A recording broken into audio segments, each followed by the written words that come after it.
Did you always want to have kids? Yeah, I actually wanted to have kids in high school. High school? Yeah. While playing football? Because... Thank God you did. It's not because. It's not because. Look at my wrist, look at my wrist, look at my watch, look at my watch, look at my face, look at my face, look at my ice, look at my ice, look at my neck, look at my neck, look at my guap, look at my guap, look at my waist, look at my waist, look at my glock, look at my glock, look at my wrist, look at my wrist, look at my watch, look at my watch, look at my face, look at my face, look at my ice, look at my ice, look at my neck, look at my neck, look at my guap, look at my guap, look at my waist, look at my waist, look at my glock, look at my glock. I be ballin'. Yo, what's good, everybody? It's your boy B, the CEO. Welcome to B.O.K, the podcast regarding everything related to fatherhood. Today, man, I have a great special guest with me today. Me and my dog go way back, bro. Way back. Shit. Way back, high school days. You know what I'm saying? It's a great friend of mine. That's been on the P's and Q's for a long time. I always say, bro, you're like one of the closest folks. So you know what? I was cool as hell with regarding if you was like a Zoe, Black American, or whatever the case might be. Yeah. You know what I mean? I think because you have to understand, like, around that time, bro, a big beef going on. Yeah. You know what I'm saying? Yeah. But you always show love to everybody. Yeah. I was neutral. Like, a lot of times, you have to keep that in mind, bro. We, in a way, put an end to that. Like, our class. We did.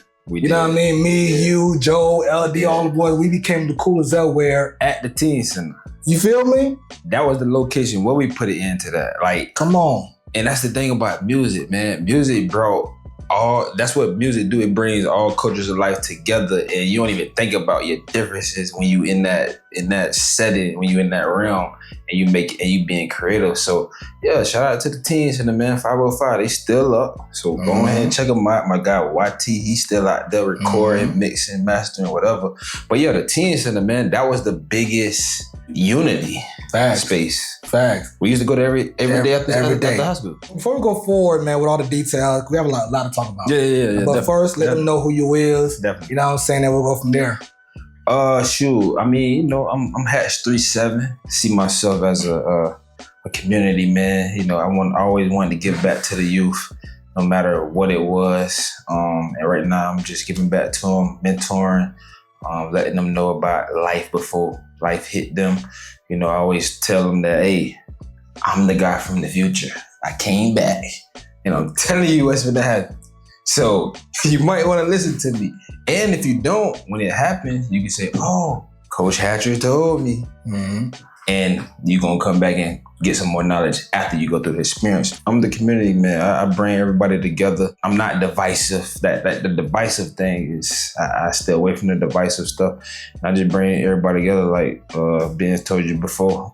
We was 08 with the class that brought everybody together and ended the beef because we wanted to come together. Like we saw a mutual understanding that, we all like music, we all like the crack, we all like the laugh. And after we do the cracking and laughing, we finna come back together like nothing happened, like, cause we ain't taking it personal. So facts. Yeah, we was the first class to do that. So yeah, wait, man. Facts, man, facts. But let's start from the very beginning of like who you are. I'm sure like a lot of folks that's watched might not know who you is. Even those that probably grew up with you might not know some things, in your childhood. So let's start from the very beginning. As you know, this podcast is about fatherhood mainly, right? Yeah, so far I would say, bro, you're a father now. Yep. Right? Congrats to that. I'm a father. But also let's take it back where you growing up with your father, like from the very beginning. So pretty much, where are you from exactly? I'm from Delray Beach, born and raised. First I was on the south side, 5th Ave. And then when I was 8, we moved over to the north side on 14th. But yeah, when I was on the south side, me and my mom, we grew up with my granddad, Jamaican. You know, he brought Jamaica over to the States. Like everything. You Jamaican? Half Jamaican. Really? My mom Jamaican. My mom Jamaican. Yeah, I did not know that. Yeah, so my mom Jamaican. We stayed with my granddad till he was 8. Yeah, he brought Jamaica over to the States, man. Like, I'm talking about whatever you can think can grow as far as plants and vegetation, he had in his backyard. He had coconuts. Of course, everybody got mangoes, banana trees, sugar cane. Like, he had it in his backyard. So that's my childhood. My childhood is great. I'm grateful for the childhood that my granddad provided for me. But yeah, from Delray, born and raised, Plamosa Elementary. Then went to Carver Middle School, that's the staple. Then went to the Old Atlantic. Then we, after the freshman year, we went to the New Atlantic. Did you like the Old Atlantic the most or the New Atlantic? I like both, but the Old Atlantic, the last year we was there, had a great game. So that was my last little memory of the Old Atlantic. The Old Atlantic was more spacious as far as wide-wise. The New Atlantic, you gotta walk up steps. It's 3-4 stories. Yeah. You walk up steps. But I slept majority of the time. I treated them both the same. Yeah. Okay, so at 8 years old, you moved, to the north side. Kind of walk through that. So how was that growing up in that side? Was there any difference between the two? Or was it the same? You were just a kid, or pretty much? So south side was we found things to do. In the road, in a field, we found things to do in the alley. We'd go to the alley, play pickleball, play fumble with the baseball bat, or we'd get in the middle of the street, play 1-on-1, 2-on-2, or just 1-on-1, try to moss each other or whatever. But the north side, you had Pompey Park. Oh yeah, that was right there. So it's a part where it's a part with organized sports, and everything was just more organized on the sports. And people from the south side used to walk in groups over to the north side to get to Pompey. Yeah. So that's what north side was more organized. South side was the wild, wild west. Not in that light. But it was, you got to go find something to do. And if you found something to do, it could possibly be negative. Strong possibility. On the north side, you got Pompey. When it's time for something to do, you want to Pompey. Pompey Park. We can go inside, we can go outside, but we got the pool, we got the baseball field, we can turn the baseball field into a football field. You know what I'm saying? And then you got the inside with the basketball courts. Pompey was just that staple on the north side that made everything organized. South side didn't have that. So you mentioned earlier that you grew up with your granddad.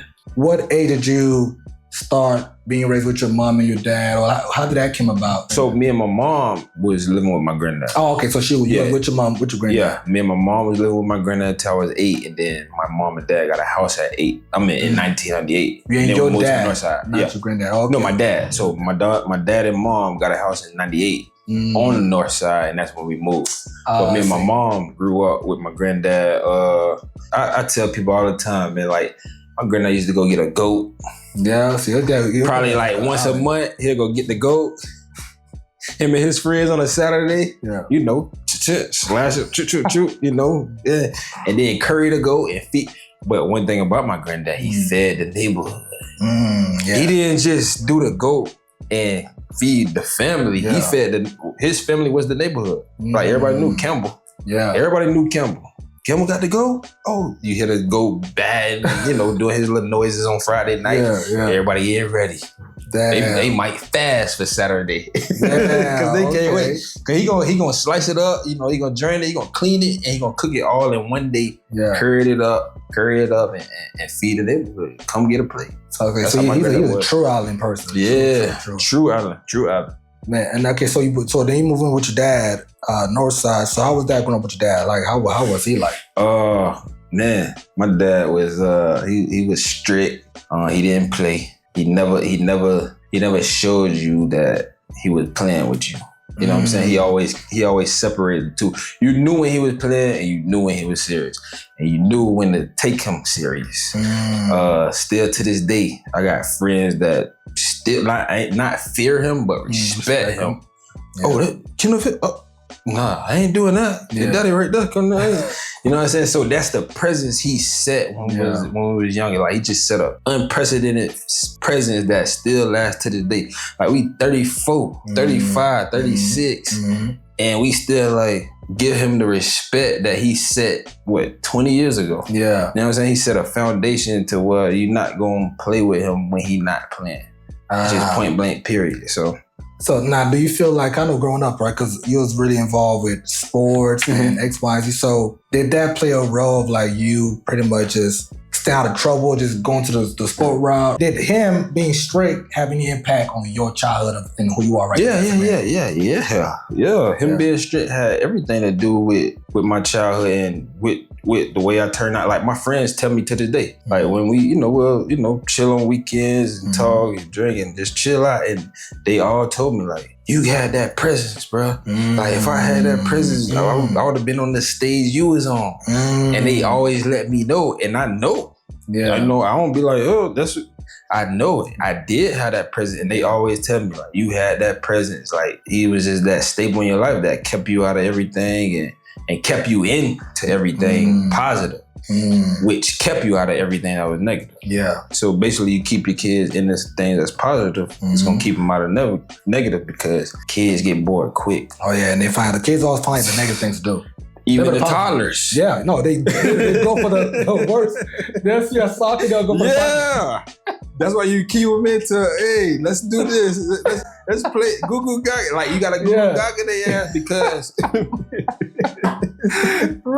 because they going to find out, my dad or mom not giving me attention. Yeah. Crawl to the socket. Let me plug this in. This is a cup. Let me put it on my head. You know what I'm saying? Like, so it's all about keeping it, like from the jump, you gotta keep your kid into something positive. So when they toddlers and when they were young, when they little, keeping them into something positive is you interacting and giving them attention. My son, bro, KZ, and he made me aware of this. I think he was 2, and he started saying, "Daddy, put your phone down." Really? Put it in your pocket. Why? Because you was always on the phone, I'm guessing? Not always on the phone, but when I get on the phone, he know I don't have his attention. This at 2 years old. This at 2. Sheesh. He know I don't got his attention, so he like, Daddy, put your phone down. I'm like, wait, I gotta send this. Like, it's business on the line. No, Daddy, put your phone down. Now he understand. Like, I be like, give me 2 minutes. Okay, I give you 2 minutes. He don't know it. He don't know how to count 2 minutes, but he know that means. After I do this, we finna get back at it. So yeah, that's vital, man. Hey, kids pay a lot of attention. Like, so yeah, when he used to tell me, I'm like, oh, he understands this. You being a father now. We both fathers now. You know what I'm saying? It just from being kids to being fathers. Like I definitely want to get into that role of you being a father. Yeah. But like to kind of wrap up the childhood part. So you have siblings, right? How many siblings do you have overall? Brother and a sister. Yeah, a younger sister. She about 10 years younger than my brother. Well, what's the oldest one between you and LD? I'm older. Yeah? Yeah, I'm older. Okay. Man, look, shout out to LD, man. How's he doing? No, he good. He good. LD big and big moves, man. You know, he don't never start. He always got a plan. Yeah. I told him the other day, like, bro, you the only person that got 3 brains in your head. Like, you can just come up with something like this. He's very talented, bro. LD, he always got a solution to a problem in seconds. Like, even when it don't gotta seem like it got a solution.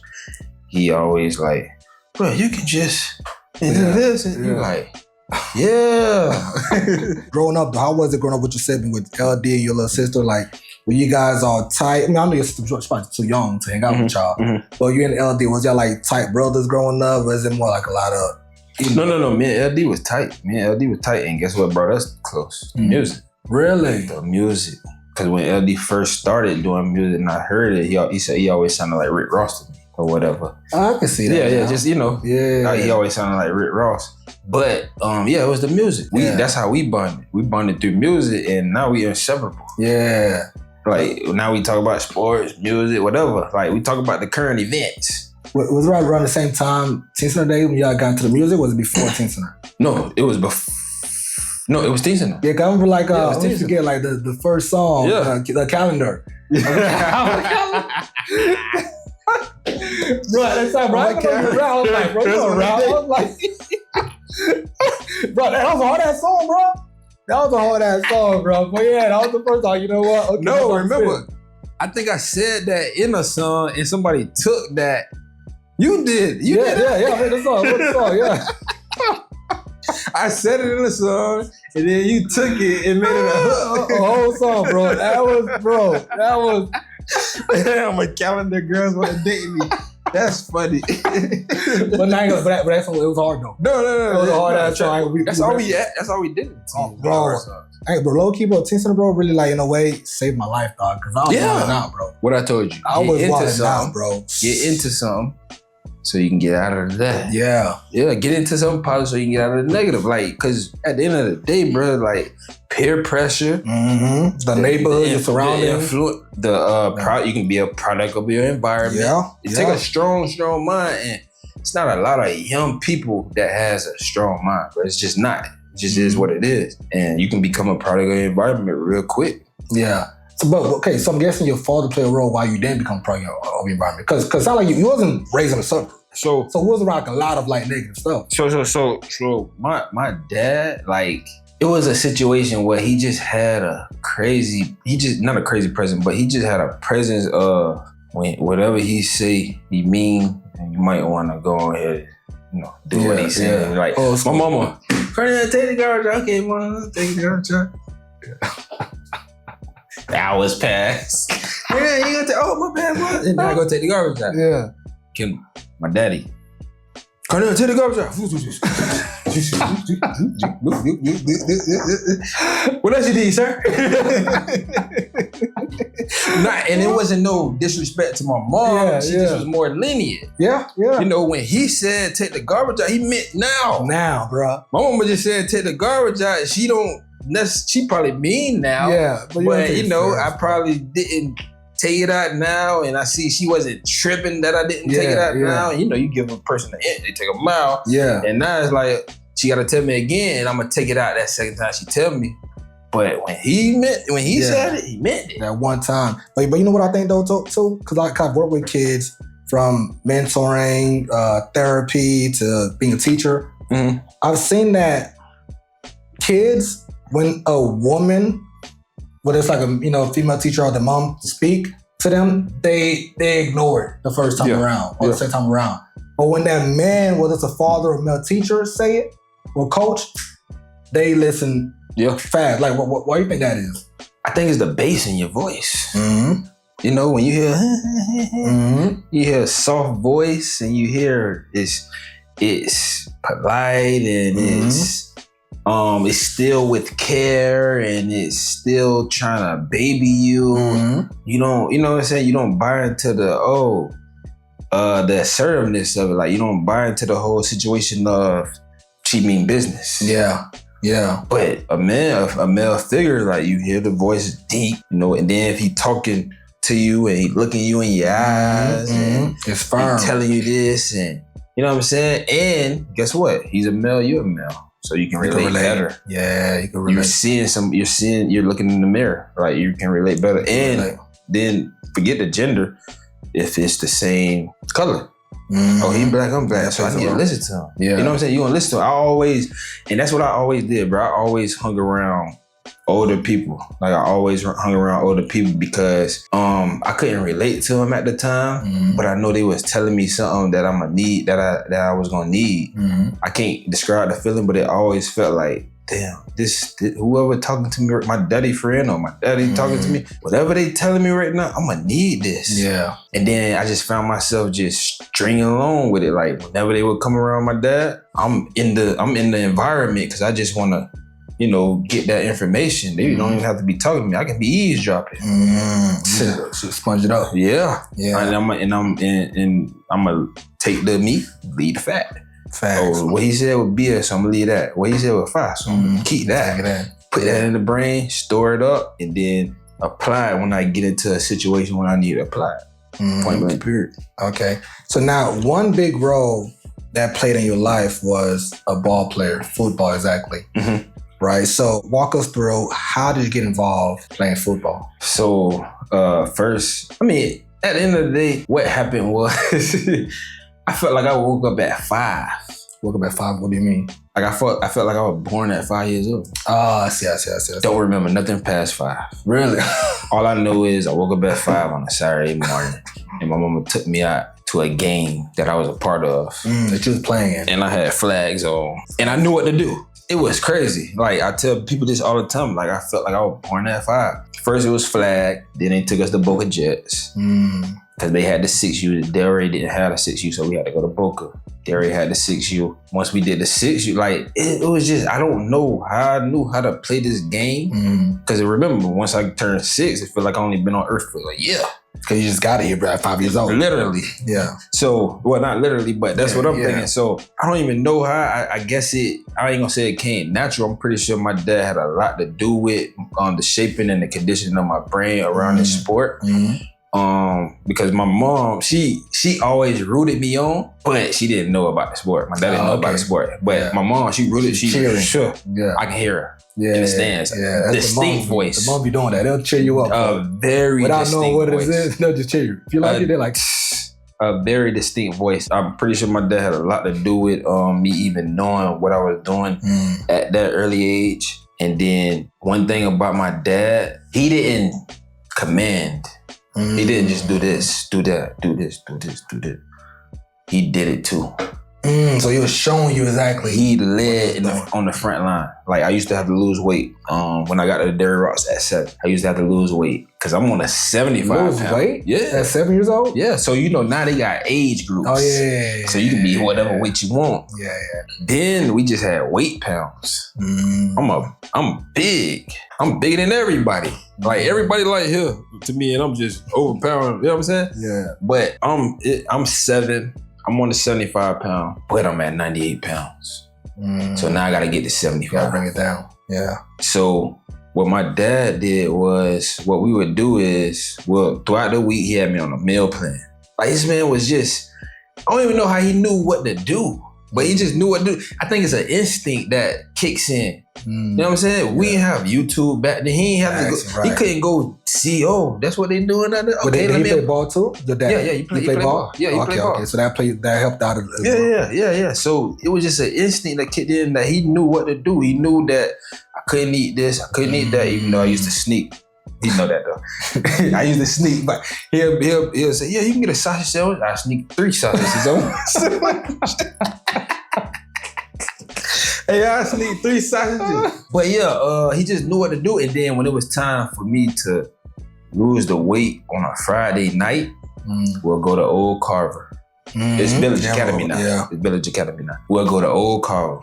And it was a track then. You run around 4 times a mile. Yeah. So it was a track. So we'll go on Friday nights. My mama would be in the car. Me and my dad were like, come on.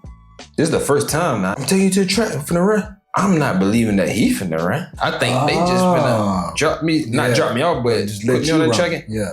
Me and my mom and my daddy. My mama be in the car. She got the music playing. My daddy, come on. He's stretching. I'm like, what are you stretching for? Yeah. You ready?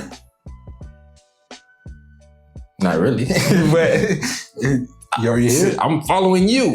You my daddy. Like, if you say this is what I should be doing, like, you can even see that with animals. Babies follow the parents. Yeah. So it's an instinct. So he like, you ready? I'm like, yeah. Yeah, take off. Boom. I'm right behind him. And we'll run them out together. So he wasn't just nobody that was just saying, do this, do that, pointing and demanding. He was on the front line. Like, how can I not follow somebody that's on the front line? Actually doing it with you. And that's what, I didn't know about respect then, but I know about it now, and I feel like that's what gained my respect from my dad, bro. Because he's actually doing what he's telling you to do. Doing.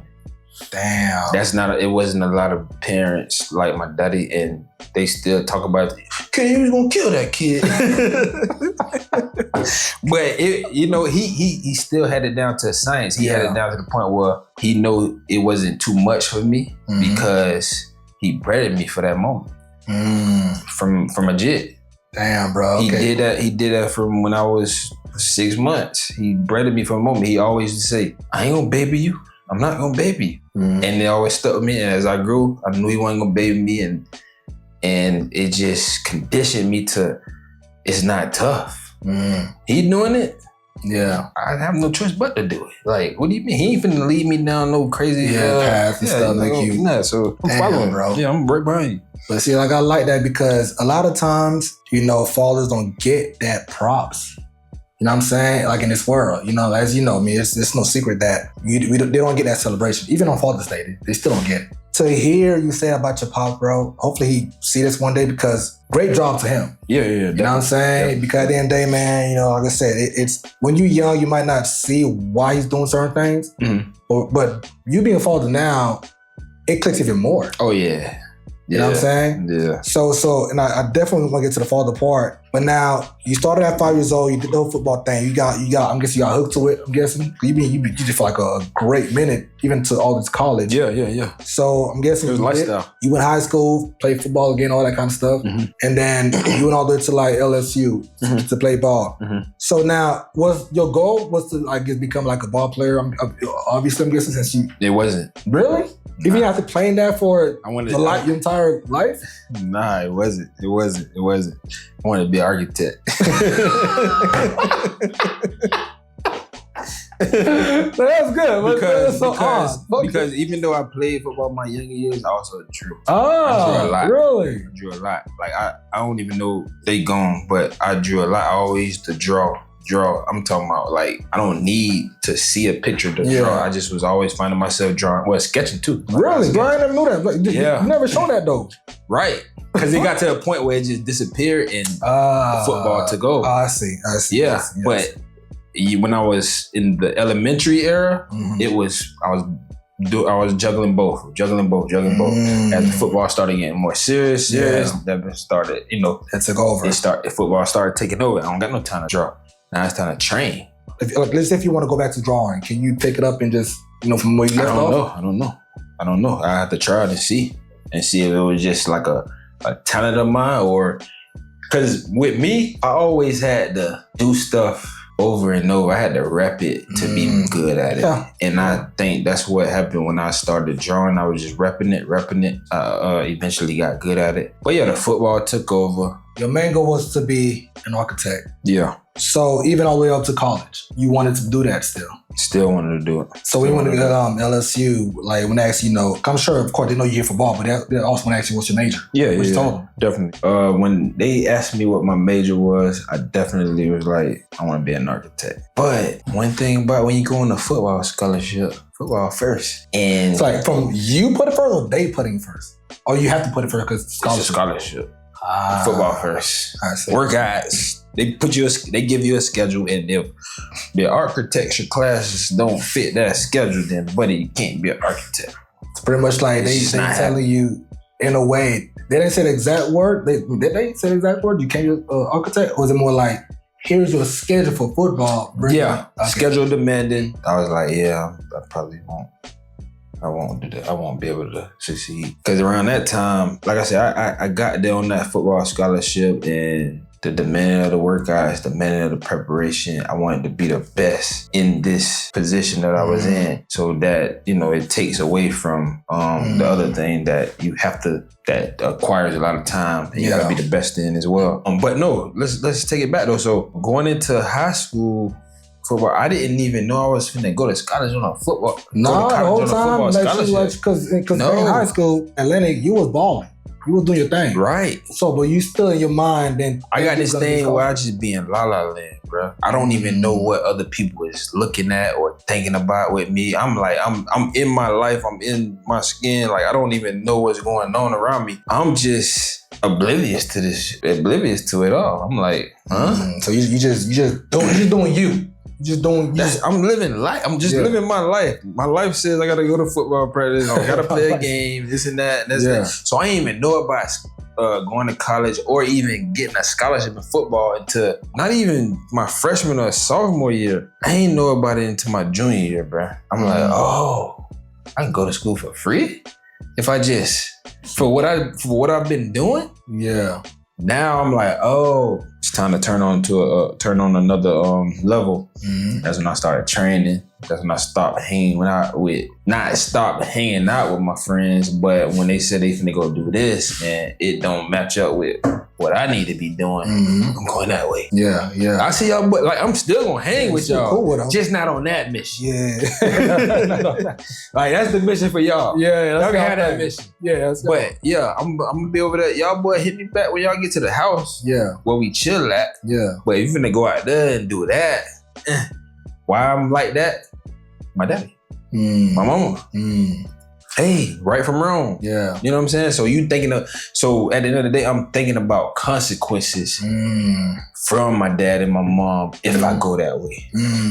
I'm not ignoring them, and I know the consequences are gonna be crazy. Yeah. You know what I'm saying? Not just from the police, whatever, from them, really. Right. Exactly. Not even the police is not, they don't got shit on them. Exactly, right.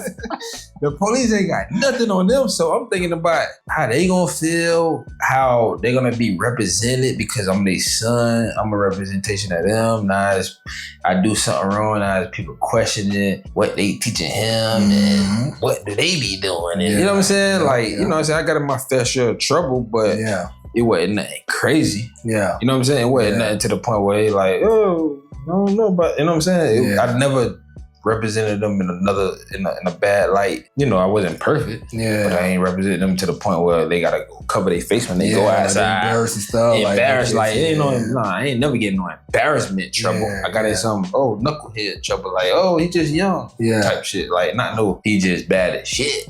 Type trouble. You know what I'm saying? Yeah. So but now when you was like parting ways from your like, homeboys and whatnot, did it get lonely on that road? Because as you know, bro, you been playing ball, even for me back in the day when I used to like the music, I had to like, set apart from other folks. For you though, did it get lonely? Like, damn, it's just me playing football, my dog's not really on it? No. They play football too. But they just went on missions. They went on missions that I just couldn't bring myself to go on. You know what I'm saying? I love the ladies. Oh, that kind of mission. No, not those missions. Oh, okay. I love the ladies. So, no, it didn't get lonely because, I had a girlfriend. Yeah. So she made sure it didn't get lonely. Like, she was at my house every goddamn day. She was at my house while I was at football practice. Yeah. Talking to my mama. I come in, she fixing me a plate. I'm like, is this your house? Like, it's the same. So no, it never got lonely. Like, it never got lonely because I already knew what I wanted to do in 11th grade. Yeah. 9th, 10th, I was just like, you was young, fresh and high. But I'm getting so much attention, and people think I'm arrogant. People think I'm full of myself. I'm not down to earth because I'm not talking to them or I'm not interacting with them. But really, I'm quiet, shy, and I'm just not a person that likes to talk or disclose information when you not close to me. Only the people that was close, they know them. They used to know the real me. Yeah. They knew me. The people that was on the outside looking in, I'm not gonna give you nothing. Yeah, they saw you as like this jock or whatever. You know how that's how they saw me. Yeah. Ball players are they saw, and then I meet people now, they like, and I talk to them, they like, wow. I thought you was this. I thought you was that. I was like, first of all, I used to be on the phone till 3 with my girl. We used to go to sleep at 3, wake up at 6. I was sleepy. Yeah, I wasn't no morning person. Playing football, then you got kicked on the phone when you done. Man, I wasn't a morning person, so I go straight to school and I go straight to my class, and I ain't got time to. I wasn't an interactive person, like especially if I don't know you like that. Like it wasn't no. I'm trying to be better than you. I just was not a talkative person. Like I was so not talkative to the point where, say if I was walking down the street and somebody else is coming down this way, I'm just like this. I go on the other side just to avoid saying hi. That's how. That's why they probably thought you was an asshole because of that stuff like that.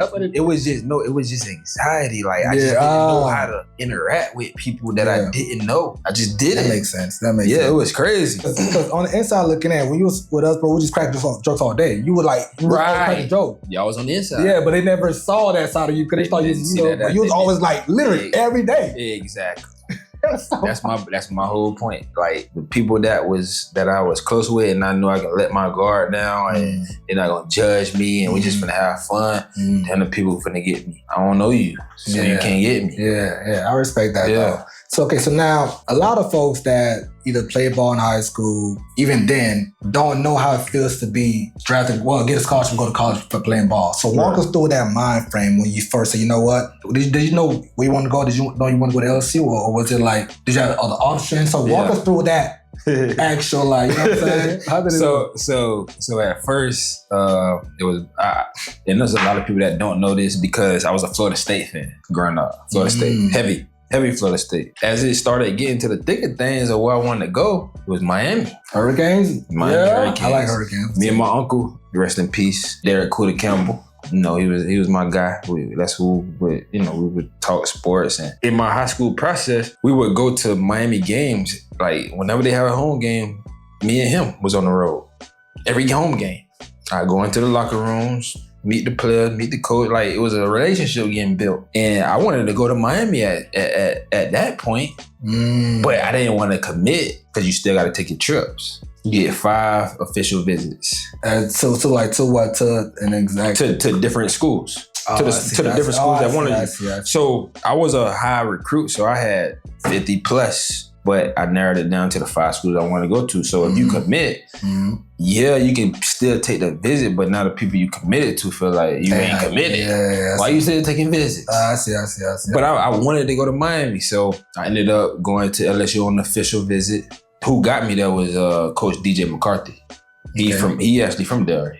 Oh. He said he ended up coaching at LSU. So that's why Boca High. So okay, you had Hurricanes. Yeah. LSU was on the list already as 5. Everybody was on the list. No, I'm saying your top 5. Yeah. So Michigan. Okay. LSU. Miami. I don't know the 4th school, but I said the 4th school. I just don't know the 5th school. USF. Okay. And you know who got on you? You know who got me on USF? Oh, John. John Legis? John was R.I.P. to John, man. R.I.P. to John. I gotta tell this story.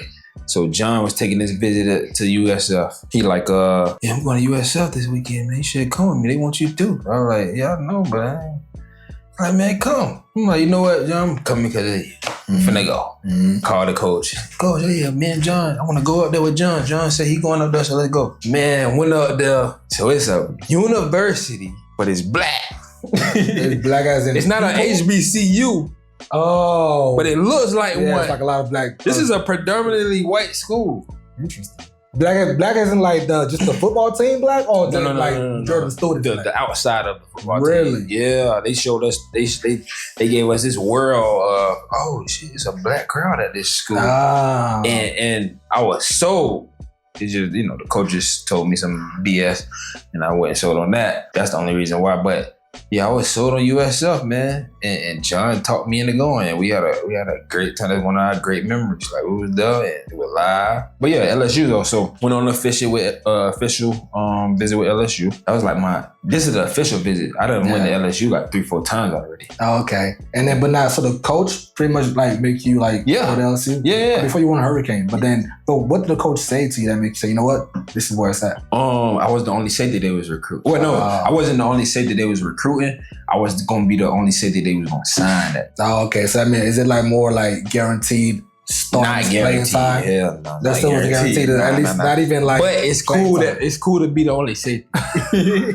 Just imagine, you got a whole nation of safeties. Sure, okay, I see what you're saying. And then you bring in this one safety in. Yeah, that means like, okay, this guy must be. Yeah, I felt like, him. Yeah, that's a good selling. I'm not ranked number 1, but y'all making me feel like I'm number 1. Yeah. You know what I'm saying? So it was like, you gonna be the only safety that we bring, and that was the only safety they brought in. Damn. Yeah, it was an official visit. Me and the head coach kind of got it misconstrued that I committed when I didn't. Like the LSU. Yeah, LSU. The LSU head coach, he got it misconstrued that I committed, which I didn't, and he put it out. Before I even get back to Delray, he put it out. And then his Cardinal committed to LSU, this and that. Oh, I see. Miami called me like, we can't go. Yeah. So that's how that happened? So they saw it like, you know what, damn, so we can't rock with you because you already committed to LSU. They thought, really, you didn't choose LSU. No. You actually won Hurricane. Right. I wanted to go to the Hurricane. I just I don't know, like he did something crazy. So it was on purpose in a way. Like he made it do that. Yeah. Because he really wanted you to LSU. Yeah. Damn, but now, because you just said, nah. But I wasn't tripping on it because I loved LSU. Okay. It's just the Miami aspect came in of staying home. My parents can just drive 45 minutes come see you play. Yeah. You know what I'm saying? Yeah. So, but I wasn't tripping. Like, I love LSU. Okay. That was my 4th, 5th time. I used to go all the time. Oh, okay. So I got a real good, like, just like Miami, not as much as Miami, but I was 4-5 times down there. So I love the culture, love the food, love the people, and it was still in the South. Yeah. I love LSU, but it was just I didn't commit. And he told the nation I committed. He told the nation. I didn't commit, right? Like, why you telling the nation I committed? So that's how that was. The whole time you actually just want to go there. Right? Nah. Okay. And then once Miami was like, "Yeah, we can't really rock with you no more," and I just embraced the commitment. I'm going to LSU. Okay, so might as well. Yeah, so that was the second. Miami was 1, LSU was 2. Damn, bro. But I mean, even still though, bro, I mean, you still went to college football, bro. Yeah. So how did your parents feel, bro? How did your mom and dad feel? Walk me through like their thought process. I mean, if they showed it to you, like how they felt. Yeah. Oh man, it was. They was just like, everybody was overwhelmed, man. Yeah. You ain't got to pay for school. I think more of like, you might be the NFL player, you about to get rich. No, it was more about like, I pay for college. No, they're not thinking about no NFL. Really? They're not thinking about we finna get rich. Really? They thinking about my son can go to school for free, get a degree, and be good. That's it. That's dope, bro. Nah, it wasn't about no NFL. They never looked at me as a ticket. Damn, that's what parents do. A lot of parents be doing that. Yeah, a lot of them be doing that. They never looked at me as a ticket. They always just put me in the right direction for life, not for a sport. Like my daddy, when me and my daddy was doing what we was doing as far as for football, he wasn't putting me in position for football. He was putting me in position for life, discipline. Like not feeling like I need to be baby, not feeling like I need validation from others, knowing, putting me in positions to work hard and never give up. As long as you finish. Yeah, I probably ain't finished as fast as you, but goddamn it, I went across that line. Yeah. Just like you. We both crossed this line. Yeah. Now what? Yeah.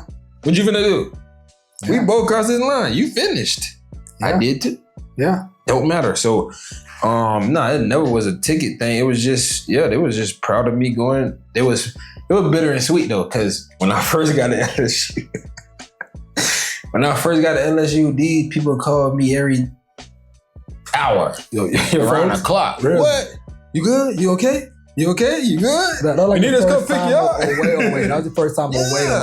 Yeah, and I was homesick as hell. Like my first month and a half, homesick and they was homesick for me. Like they calling me like, you good? You need us to send something? This and that? Like they just, you could tell they was like in the same position as me as far as like, dang, this is a new space we in. Like this dude's with us for 18 years straight. We see him every day. Now he gone? We don't know what can happen. Yeah, especially in college too. Like you might get on the wrong track. You know what I'm saying? Yeah. Partying, girls, whatever. Yeah. So they was homesick just like I was homesick, and then after them 2 months, just live this life, baby. Yeah. Just live this college. So now time to go hell. So now walk us through, cause I'm trying to put a lot of folks in your shoes. A lot of folks, like I said, because one thing about college is it's a great experience. Just college by itself. I haven't played football. Just the college. No, forget football. Right? So a sport. So that one was already great. But going in there as a ball player though, from Delray and whatnot. Yeah. Besides me being homesick, when you walking through that, like how it was like, damn, oh my God, this is like a dream, or is it like you got love from the upper ups from your teammates? Like So what LSU did was when we first got there, you get room with 4 people. We had it wasn't even a dorm, we had apartments, 4 different rooms. So you get room with 4 people, and the 4 people they roomed me with, 3 was from Florida. One was from New Orleans. Oh, okay. One was from Broward, one was from Dade, I was from the Tri-County. Oh, shit. So they had the Tri-County in one room. That's dope. So and then they had one New Orleans dude, man, my closest friend to this day still. Yeah. Closest friend to the Jordan Jefferson. Shout out to Jordan Jefferson. Shout out to Justin Jefferson. Just signed that big contract with the Vikings. He worked for that.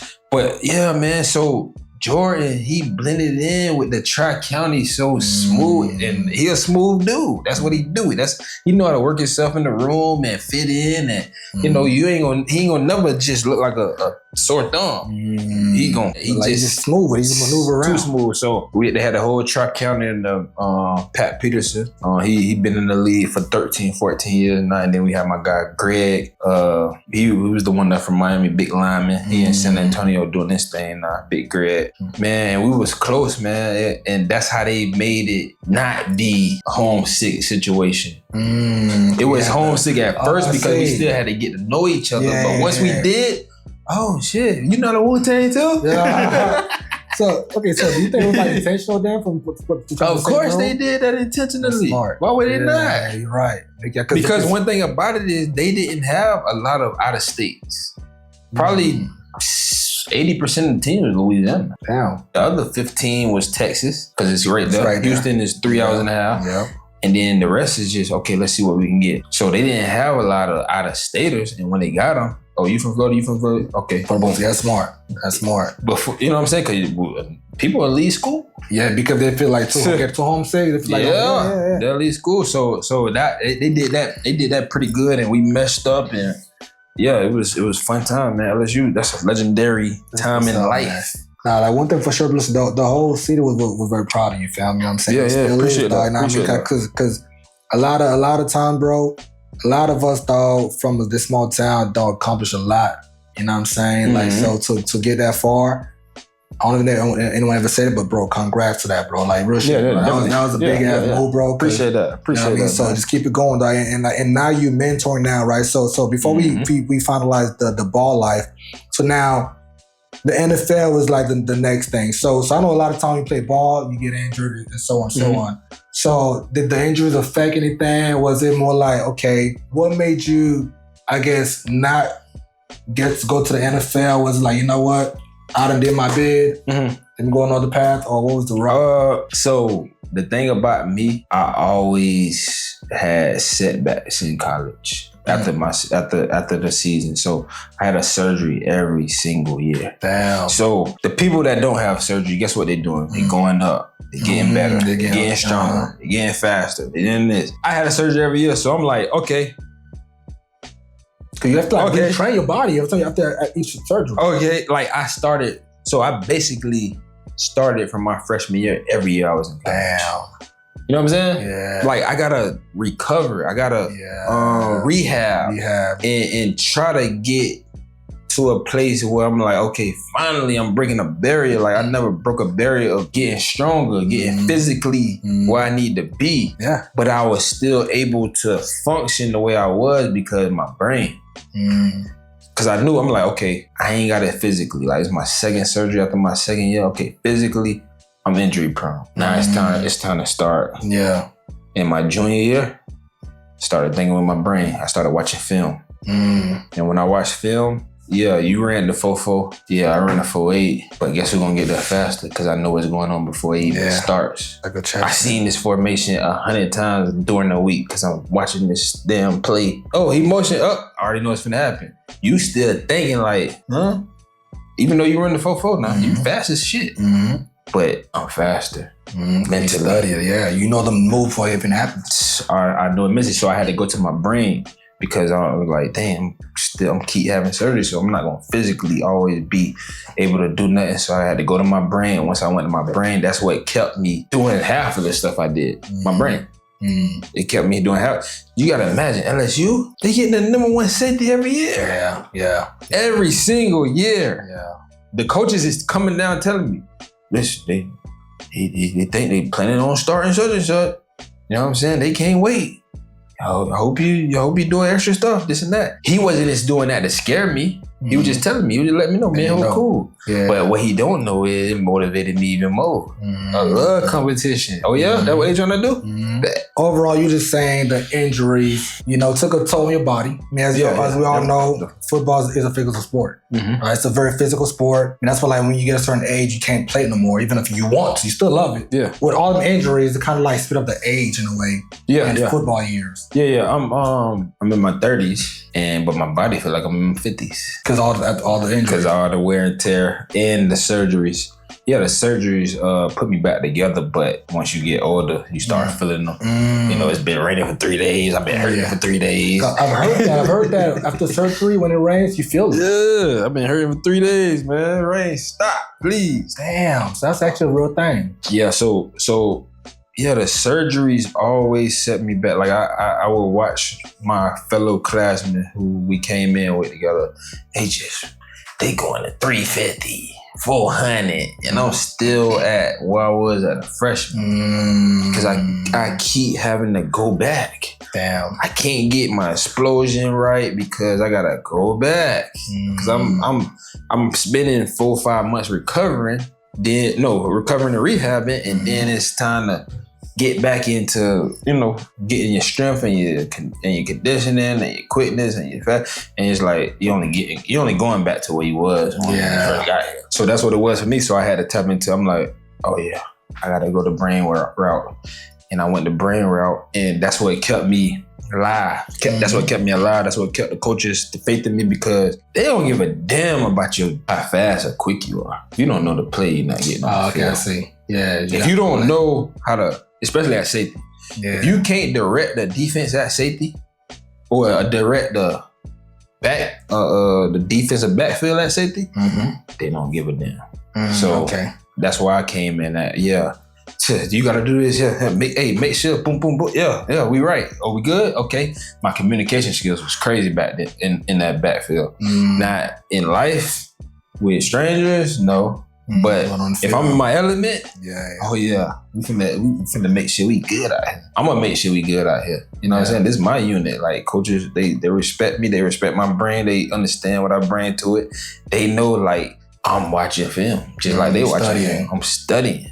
One key thing you said that I like a lot, you said, okay, you was having the surgeries. You had to go to your brain to really adapt in your own way. But speaking of brain though, during that time seeing your classmates surpassing you in a way physically, how was that mentally for you?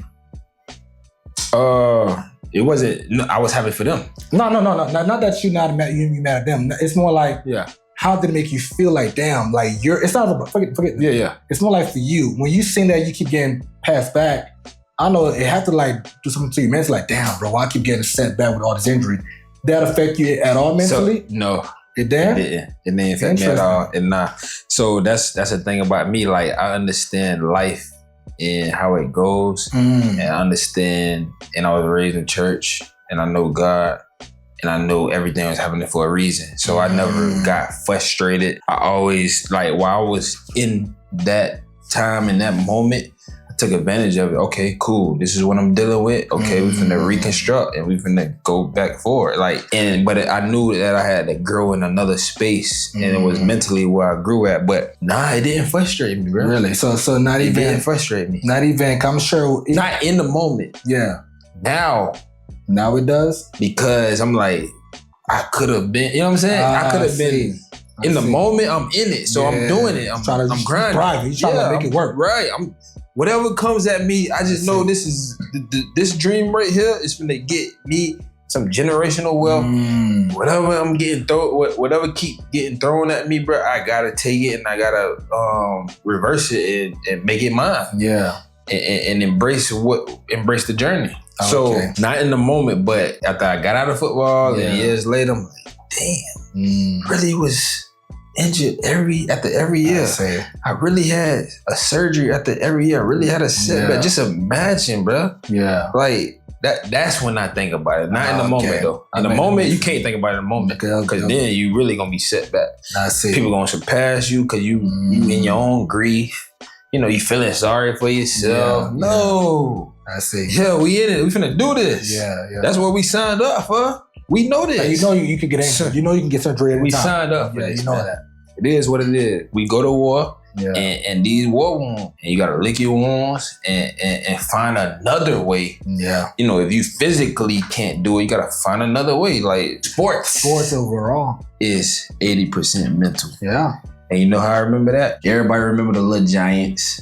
Go watch the Little Giants. Oh yeah, I love that. That's the first time I heard. Oh, Yeah. football. I don't know. It's either from 75 to 80%, 85%. It's one of 75 to 85%. Yeah. But it's more mental than physical. Oh, okay. And I found that out. I'm like, oh, I'm getting to this play faster than this guy because he don't watch film. I do.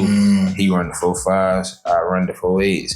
But I'm still getting fat. Oh, this shit is more mental than physical. So yeah. So I never got discouraged around that time. Which is good, but the mental part really, discouraged part, well not discouraged, but the mental part really helped hit you hard now. Like when you after football, right? Was it more?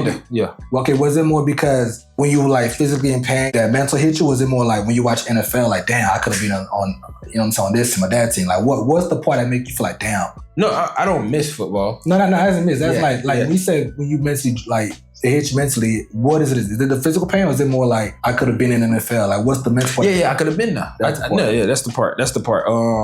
Without the setbacks, I could have been there easily. With no problem. Yeah. Because my mental was, you know what I'm saying? And if I had the physical to go with it, it's a foregone conclusion. You know what I'm saying? So yeah, that's what hit me. I just congratulate, people who did make it because I know, it's only like it's a hard work, bro. It's only 1,500 people in the league. And then what I learned too, fam, is that I learned that just because you go to college playing ball doesn't mean you're guaranteed in the NFL. Oh, you better know that. It's only 1,500 in the league. How many people in the world? Like it's a billion, bro. So, okay. So like you understand, like it's not a guarantee to get out, bro. It's not as you know. Yeah, no, okay, but look, sometimes though, fam, like you said earlier, things happen for a reason. You actually mentoring kids now, bro. You don't know like what you're doing to these kids, bro, mentally, spiritually. You don't know these kids might become the next big thing. Not even playing ball. It could be like anything. Doctor, whatever. Save somebody's life. You know what I'm saying? Become an attorney. Because here's how I see it. The football life was for that season. You know what I'm saying? You did your part. Yeah. You did your part. Yeah. Congrats. Great job. You did your part. Yeah. Now here's the new chapter. Here's the new season. There you go.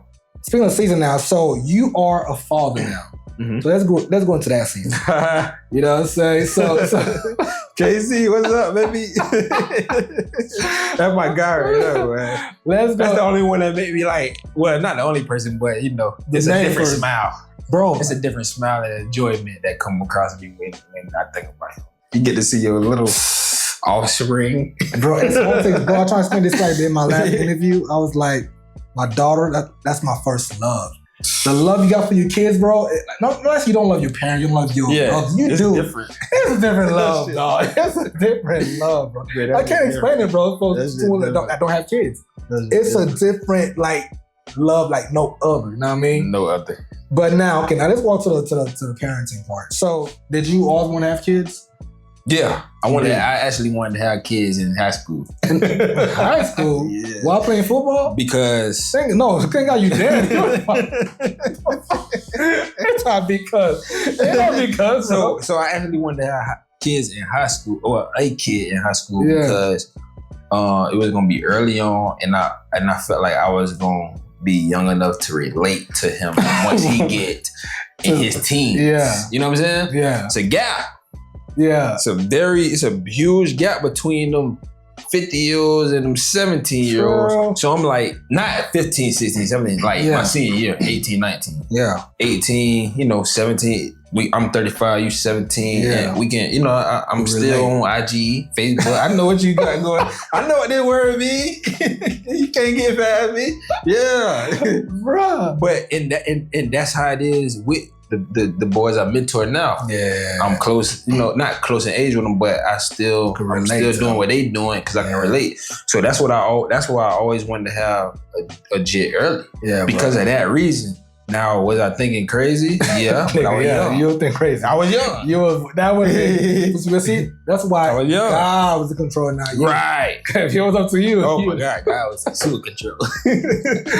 That's a lot of God was in super control, but because if I do that, am I this? Yeah. Do I experience that? Do I experience this? Yeah. Hell no, I do not. Not, bro.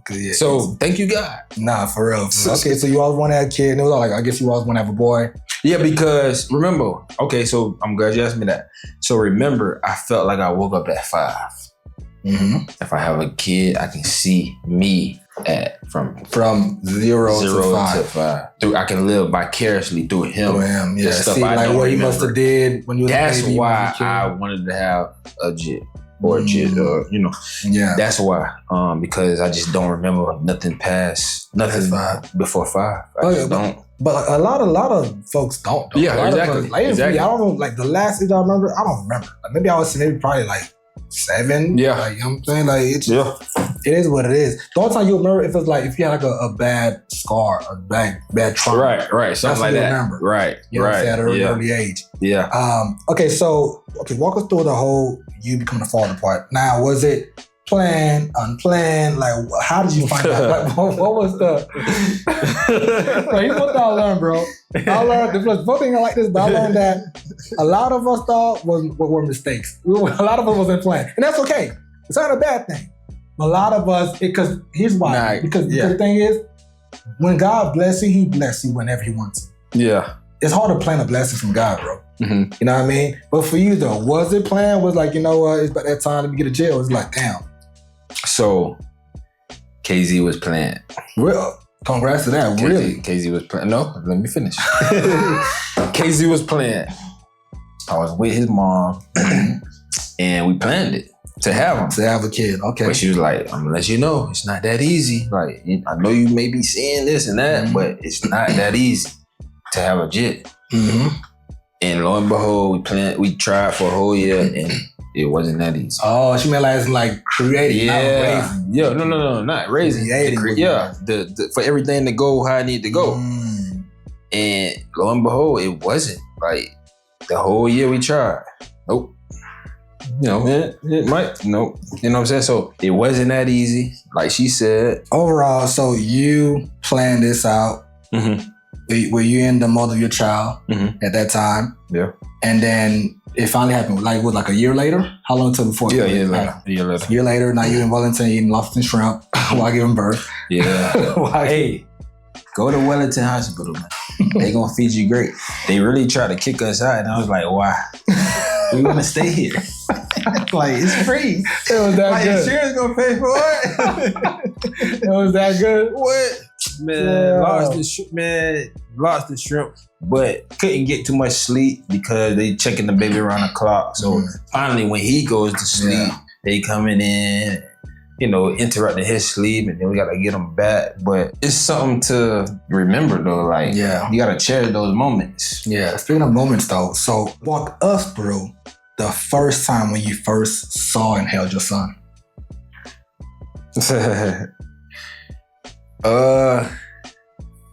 He was crying. He was crying because he was hungry, just like me. I like to eat. But yeah, man, he was just crying and he was hungry, and I was like, damn, you look just like your mama. Then I looked at his toes. I was like, oh, but you got my toes. Toes, Kevin, was it that a good or bad? I got a toe that wrap around one toe.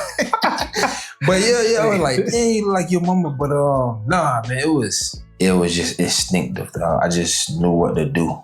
As in, like, I wasn't nervous. I wasn't scared. I wasn't like frantic. I just was like, oh, you crying? He stopped crying, went straight to sleep, and that was it. Like, it was that was the first time I was like, oh, fatherhood, you just gotta have a want. What do you mean by that? You just gotta want to be there. You gotta want to do what you have to do, or what you should do. It's not something you have to do, because it's a lot of people that, you know, don't feel like they have to do it. But it was just a want, like, natural. Like, it wasn't no guide. I didn't need a guide. Like, I just did what I felt like I should be doing at the time I should be doing.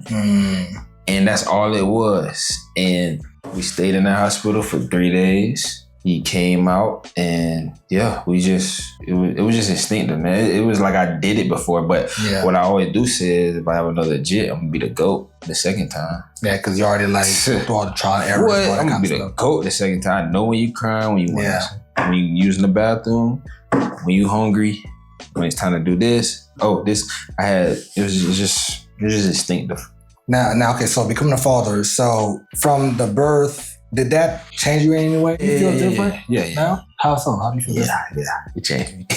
As in what? Yeah, he slowed me down. When I got back from Baton Rouge, Louisiana, I came to Florida with a vengeance.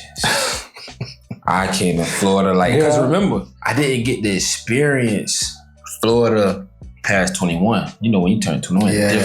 It is different. I left at 18. You can go wild and all that kind of stuff. Yeah. Florida really great when you 21 and over. See what I'm saying?